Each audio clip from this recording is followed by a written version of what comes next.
Hello दोस्तों, कैसे हैं आप सभी। उम्मीद है अच्छे होंगे। रामा ग्लोबल एकेडमी में आप सभी का स्वागत है। आज की इस क्लास में फ्रेंड्स हम लोग 2 नवंबर 2025 की करंट अफेयर को कवर करेंगे। इसमें सभी क्वेश्चन वेरी इंपॉर्टेंट और सिलेक्टेड हमने इस क्लास में सेलेक्ट किए हैं। ये सभी प्रश्न आपकी आने वाली जो भविष्य में परीक्षाएं हैं उनके लिए बेहद महत्वपूर्ण प्रश्न साबित होने वाले हैं दोस्तों। तो चलिए बिना किसी देरी के वीडियो को स्टार्ट करते हैं आज की करंट अफेयर को। इसमें सभी प्रश्न दोस्तों बेहद महत्वपूर्ण है आपकी आने वाली परीक्षाओं के लिए। तो सभी प्रश्नों को ध्यानपूर्वक देखते हुए वीडियो को अंत तक जरूर देखिएगा। तो आज की क्लास का पहला प्रश्न दिया गया है फ्रेंड्स कि 2 नवंबर को प्रतिवर्ष कौन सा अंतर्राष्ट्रीय दिवस मनाया जाता है। इसका सही उत्तर है आप सभी का पत्रकारों के खिलाफ अपराधों के लिए दंड मुक्ति समाप्त हेतु अंतर्राष्ट्रीय दिवस मनाया जाता है। 2 नवंबर प्रतिवर्ष अंतर्राष्ट्रीय दिवस मनाया जाता है, यानी आपका राइट आंसर ऑप्शन बी सही उत्तर है। चलिए इसको समझते हैं। तो इसमें दिया गया है फ्रेंड्स, संयुक्त राष्ट्र महासभा यूएनजीए ने 2013 में 2 नवंबर को पत्रकारों के खिलाफ अपराधों के लिए दंड मुक्ति समाप्त करने के हेतु अंतर्राष्ट्रीय दिवस घोषित किया था और इसकी तिथि थी 2 नवंबर। उद्देश्य क्या था? आप पत्रकारों को और मीडिया कर्मियों के खिलाफ किए गए अपराधों के लिए दंड मुक्ति वर्तमान स्थिति को की ओर ध्यान आकर्षित करना इसका उद्देश्य था। आयोजक कौन था? तो ये आयोजक यूनेस्को था। चलिए अगले प्रश्न की ओर बढ़ते हैं। अगला प्रश्न आपका है कि हाल ही में भारतीय नौसेना के 40वें जो चीफ ऑफ मटेरियल हैं उनको हैं इनके रूप में किसने कार्यभार संभाला है। तो इसका आपका सही उत्तर है दोस्तों, vice admiral B Shiv Kumar ने संभाला है, यानी ऑप्शन बी आप सभी का सही उत्तर है। चलिए इसको समझ लेते हैं। तो इसकी व्याख्या में दिया गया है कि vice admiral B Shiv Kumar ने 2 नवंबर 2025 को भारतीय नौसेना के 40वें चीफ ऑफ मटेरियल COM के रूप में पदभार संभाला है। वह भारतीय नौसेना के जहाज निर्माण, मरम्मत और रखरखाव के लिए जिम्मेदार हैं। नाम इनका क्या है दोस्तों? तो vice admiral B Shiv Kumar इनका नाम है। पद कौन सा है? तो भारतीय नौसेना के चीफ ऑफ मटेरियल है, यानी COM है। कार्य कौन सा रहेगा? तो कार्य रहेगा नौसेना के जो बेड़े के लिए तकनीकी समर्थन और मटेरियल प्रबंधन का कार्य मुख्य रहेगा। चलिए अगले प्रश्न की ओर बढ़ते हैं। अगला प्रश्न आपका 3 नंबर है। नवंबर 2025 में किस राज्य में प्रधानमंत्री नरेंद्र मोदी द्वारा नए विधानसभा भवन का उद्घाटन किया गया है? तो किस राज्य में है? तो ये आपका दोस्तों छत्तीसगढ़ राज्य में उद्घाटन किया गया है। नए विधानसभा भवन का उद्घाटन प्रधानमंत्री नरेंद्र मोदी जी के द्वारा, यानी आपका सही उत्तर ऑप्शन बी है। चलिए इसको समझते हैं। तो व्याख्या में दिया है दोस्तों, प्रधानमंत्री नरेंद्र मोदी ने 3 नवंबर 2025 को छत्तीसगढ़ के राज्य स्थापना दिवस के अवसर पर नया रायपुर में राज्य के नए विधानसभा भवन का उद्घाटन किया है प्रधानमंत्री नरेंद्र मोदी जी। और इसको राज्य कौन सा है? तो राज्य आपका छत्तीसगढ़ है। स्थापना 1 नवंबर को की गई है। स्थान है नया रायपुर जो छत्तीसगढ़ में है। आयोजन है राज्य के 25वें वर्ष यानी सिल्वर जुबली के उपलक्ष्य में। चलिए अगले प्रश्न की ओर बढ़ते हैं। दोस्तों अगर आप सभी को क्लास अच्छी लगे, प्रश्न पसंद आ रहे हो तो वीडियो को लाइक और शेयर जरूर करिएगा दोस्तों। तो चलिए चौथा प्रश्न आपका दिया गया है, हाल ही में इसरो ने अपने सबसे भारी वाणिज्यिक संचार उपग्रह CMS-03 को किस रॉकेट का उपयोग करके सफलतापूर्वक लॉन्च किया है? तो इसका सही उत्तर है दोस्तों कौन सा है? तो ये आपका LVM-3M5 को की सहायता से रॉकेट को लॉन्च किया है इसका उपयोग करके, यानी ऑप्शन बी आपका सही उत्तर है। चलिए इसको समझते हैं डिटेल में। तो आइए दोस्तों, भारतीय अंतरिक्ष जो है अनुसंधान संगठन इसरो ने 2 नवंबर 2025 को अपने सबसे भारी संचार उपग्रह CMS-03 को LV-M3 और M5 जो रॉकेट का उपयोग करके सफलतापूर्वक लॉन्च किया है। संगठन है आपका इसरो और उपग्रह है वाणिज्यिक संचार उपग्रह जिसका नाम है CMS-03। लॉन्च व्हीकल कौन है जिसके थ्रू लॉन्च किया गया है इस उपग्रह को, तो उसका नाम है LV-M3M5, यानी पूर्व में इसे GSLV-M के थर्ड कहते थे। महत्व भारत के अंतरिक्ष महत्वाकांक्षाओं के लिए एक बड़ी उपलब्धि है। चलिए अगला प्रश्न देखते हैं दोस्तों। अगला प्रश्न आपका दिया गया है, आभार नामक ऑनलाइन स्टोर जिसे हाल ही में लॉन्च किया गया है किस प्लेटफॉर्म पर शुरू किया गया है? तो ये दोस्तों आपका सरकारी ई मार्केट प्लेस पर शुरू किया गया है, यानी आपका सही उत्तर ऑप्शन सी है। चलिए इसको डिटेल में समझते हैं। तो दिया गया है, आभार ऑनलाइन स्टोर को सरकारी ई मार्केट प्लेस पोर्टल पर लॉन्च किया गया है। यह सरकारी कर्मचारियों के लिए विशेष रूप से डिजाइन किया गया है।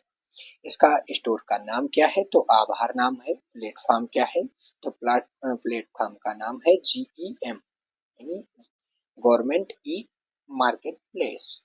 उद्देश्य है सरकारी कर्मचारियों के लिए खरीदारी की सुविधा। चलिए आगे बढ़ते हैं। तो आइए फ्रेंड्स, 6 नंबर प्रश्न है, हाल ही में किस देश ने महिलाओं का वनडे वर्ल्ड कप 2025 का खिताब जीता है? तो इसका सही उत्तर है आप सभी का, भारत ने जीता है। सही उत्तर ऑप्शन सी है।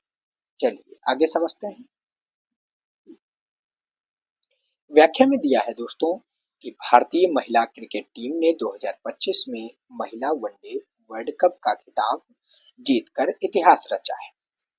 यह भारत का पहला महिला वनडे वर्ल्ड कप खिताब है। विजेता कौन है? तो भारत देश है, वर्ष 2025 में है। महत्व क्या है? भारत का पहला महिला वनडे वर्ल्ड कप खिताब जीता है भारत ने। उप विजेता संभावित आपका दक्षिण अफ्रीका है। चलिए अगला प्रश्न देखते हैं दोस्तों। आइए 7 नंबर प्रश्न दिया गया है, किस भारतीय नदी पर भवानी द्वीप स्थित है? तो इसका राइट आंसर है दोस्तों, यह आपका कृष्णा नदी पर भवानी द्वीप स्थित है, यानी ऑप्शन बी आपका राइट आंसर है दोस्तों। चलिए इसको समझते हैं। तो भवानी द्वीप को जो हाल ही में खबरों में था, कृष्णा नदी पर स्थित है। यह आंध्र प्रदेश के विजयवाड़ा के पास एक प्रसिद्ध पर्यटन स्थल है। द्वीप कौन सा है? तो आपका भवानी द्वीप है।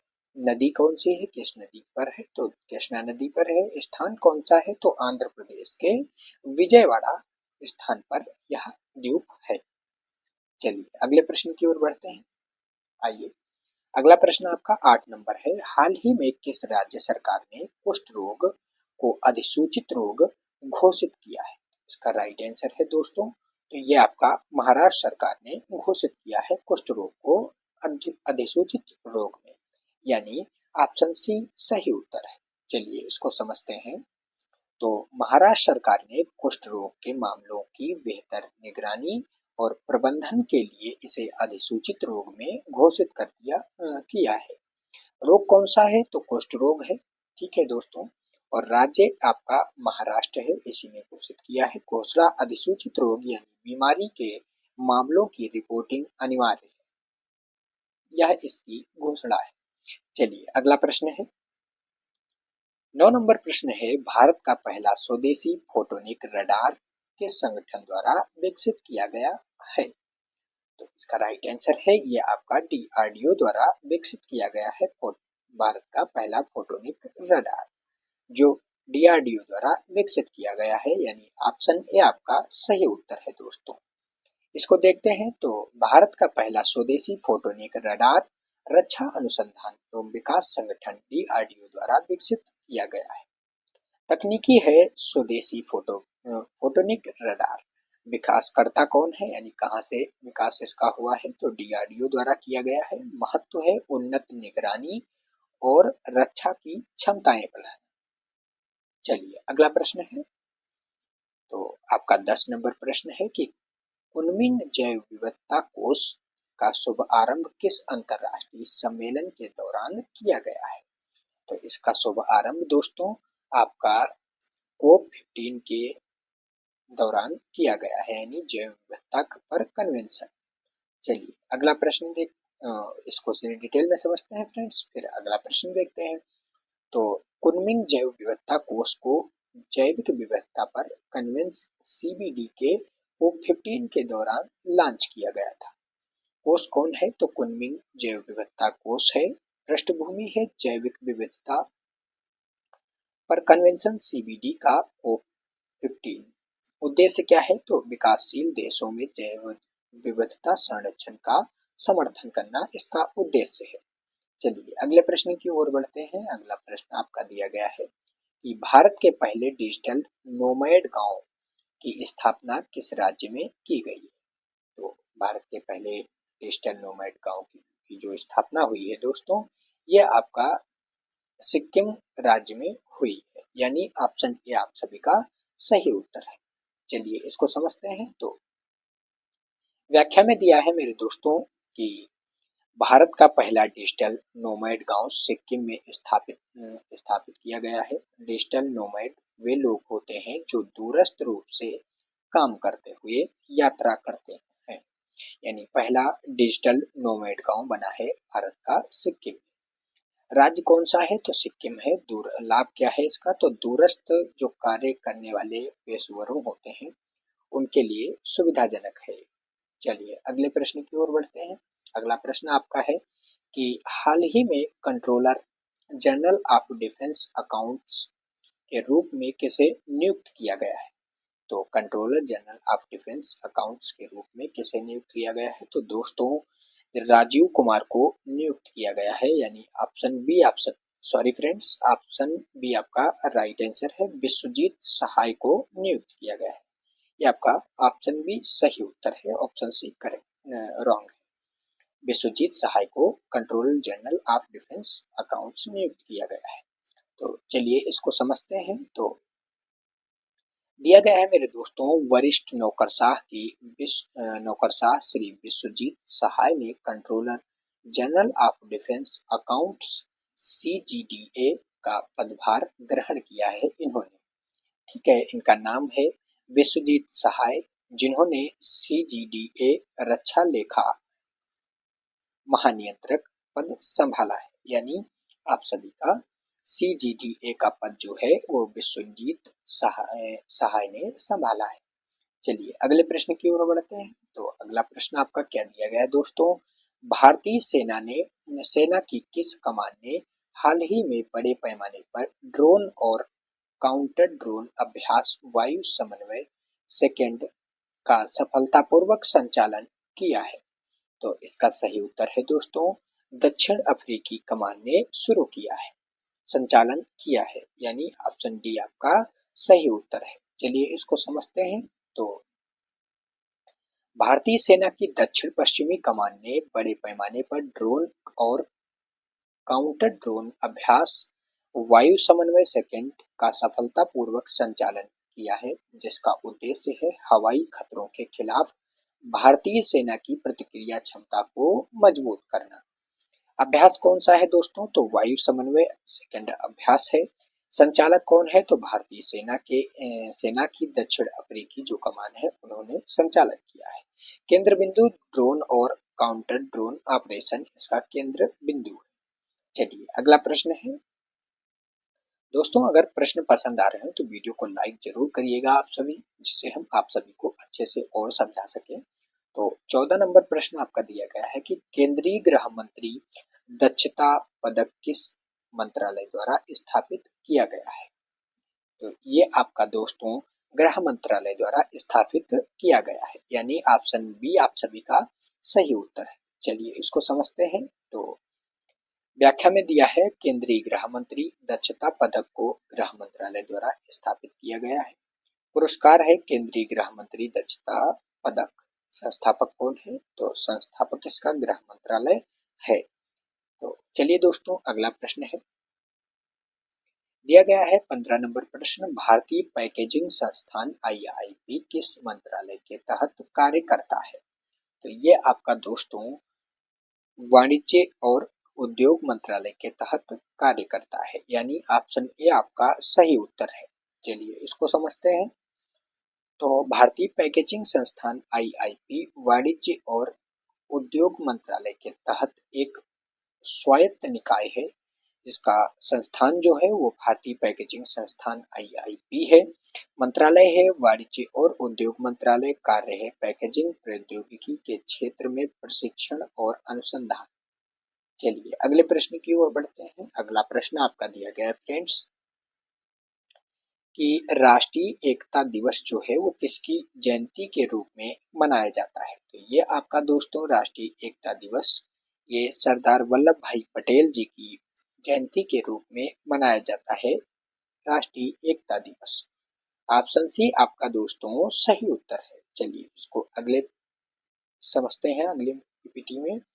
तो राष्ट्रीय एकता दिवस 31 अक्टूबर भारत के पहले उप प्रधानमंत्री ये भारत के पहले उप प्रधानमंत्री भी रह चुके हैं और गृह मंत्री सरदार वल्लभ भाई पटेल जी की जयंती को चिन्हित करता है। सरदार वल्लभ भाई पटेल जयंती है यह और तिथि 31 अक्टूबर है। योगदान 560 से अधिक रियासतों का भारतीय संघ एकीकरण है। चलिए अगला प्रश्न देखते हैं। अगला प्रश्न आपका है दोस्तों कि हाल ही में किस बैंक ने कैरी 5 के एनसीआरपी इंटीग्रेशन सॉल्यूशन को लागू करने वाला पहला भारतीय बैंक बन गया है?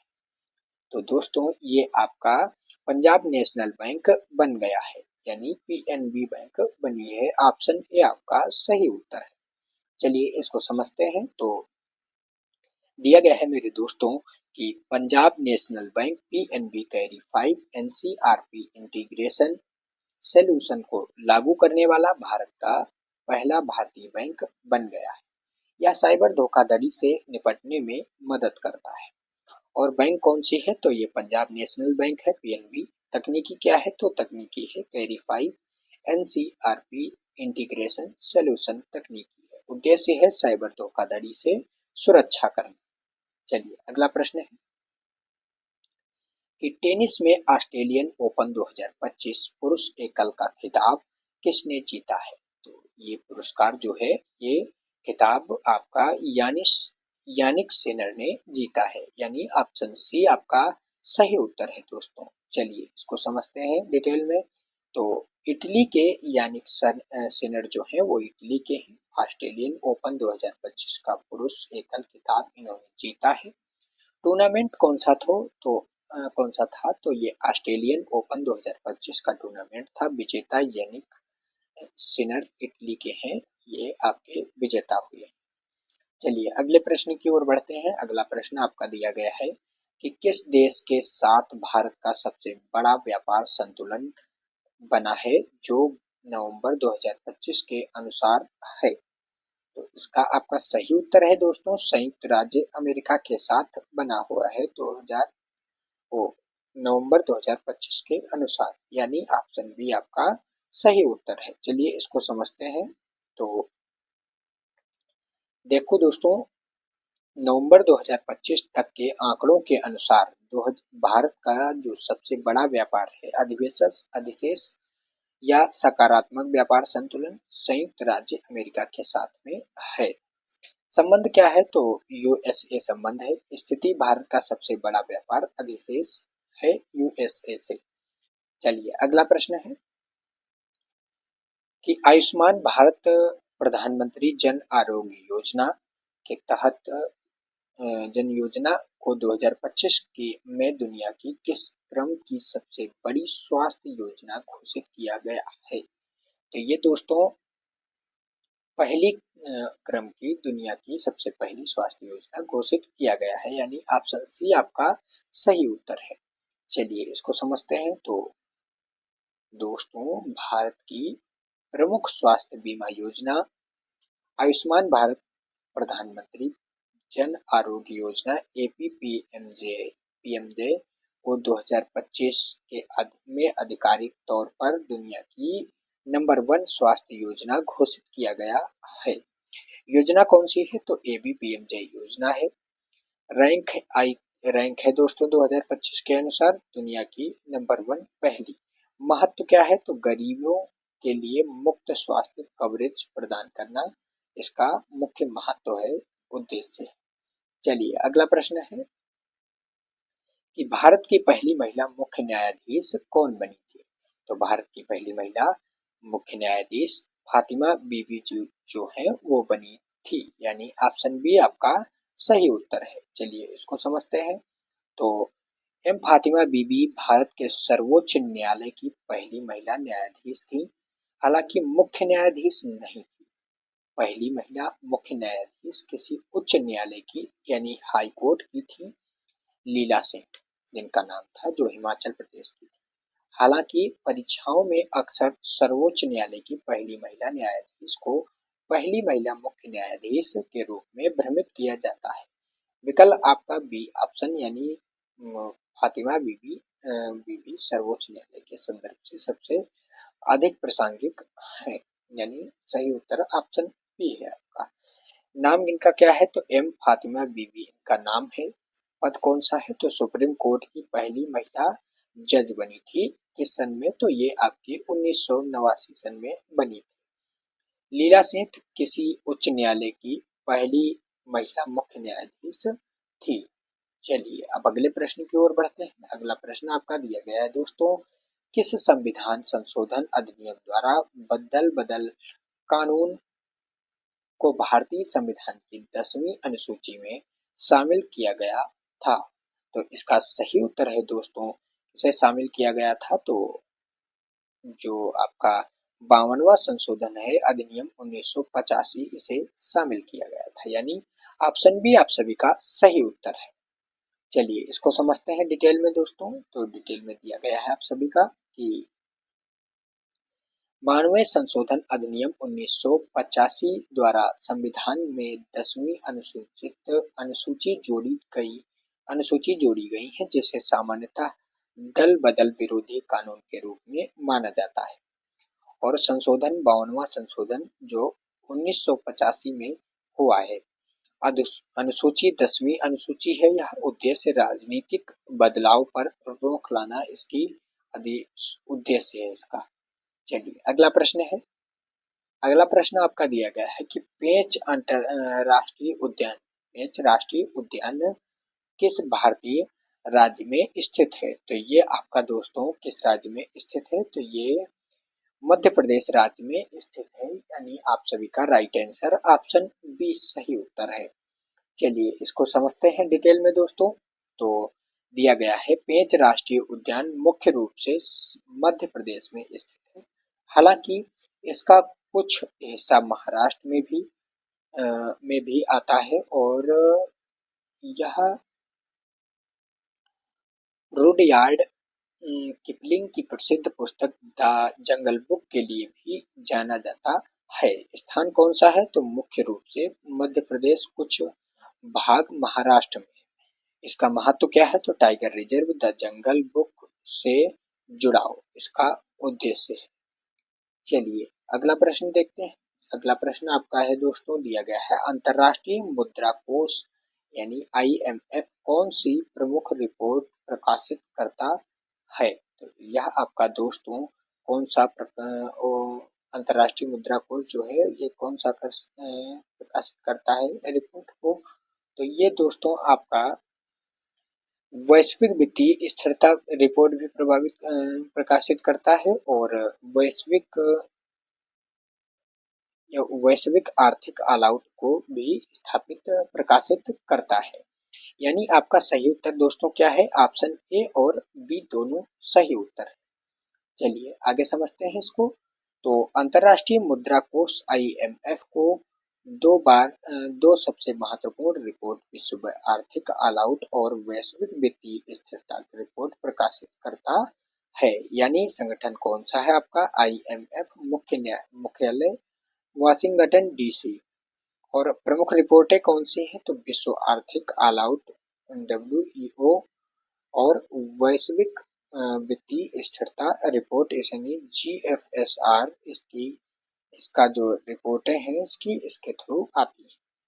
चलिए अगला प्रश्न है, आखिरी प्रश्न आप सभी का है दोस्तों लास्ट की, अल्फांसो आम की खेती के लिए कौन सा भारतीय राज्य प्रसिद्ध है जिसे हापुस के नाम से जाना जाता है, जिसे हापुस के नाम से जाना जाता है। तो ये आपका दोस्तों महाराष्ट्र जो है, इसमें अल्फांसो का आम की खेती के लिए इसे भारतीय राज्य प्रसिद्ध जिसे हापुस के नाम से जाना जाता है। यानी आप सभी का राइट आंसर महाराष्ट्र है, यानी ऑप्शन बी सही उत्तर है। चलिए आगे बढ़ते हैं। तो अगला प्रश्न आपका सभी का है दोस्तों, व्याख्या कि जो अल्फांसो आम मैंगो जो अल्फांसो आम अल्फा मैंगो जिसे स्थानीय रूप से हापुस कहा जाता है, मुख्य रूप से महाराष्ट्र के कोंकण क्षेत्र में उगाया जाता है। इसे आमों का राजा भी कहा जाता है। नाम क्या है इसका, तो अल्फांसो हापुस आम इसे कहा जाता है। राज्य कौन सा है, तो राज्य आपका महाराष्ट्र है, जिसमें क्षेत्र में उगाया जाता है वो कोंकण क्षेत्र होता है। विशेषता कौन सी है, तो अपनी मिठास, सुगंध और उच्च गुणवत्ता के लिए यह प्रसिद्ध है। तो दोस्तों हमें पूरी उम्मीद है कि आप सभी को ये सभी प्रश्न टॉप 25 अच्छे से समझ में आ गए होंगे। तो आप सभी को अगर प्रश्न अच्छे लगे, वीडियो पसंद आई हो, तो वीडियो को लाइक जरूर एक दोस्तों करिएगा और वीडियो को शेयर अपने सभी साथियों के साथ कर दीजिएगा। चैनल पर अगर नए हो तो चैनल को सब्सक्राइब जरूर कर लीजिए, ताकि हमारी आने वाली जो प्रतिदिन वीडियो है वो आप तक पहुंचती रहे और आप पढ़ते रहें। और मिलते हैं दोस्तों अगली वीडियो में। तो आज के लिए इतना ही, धन्यवाद।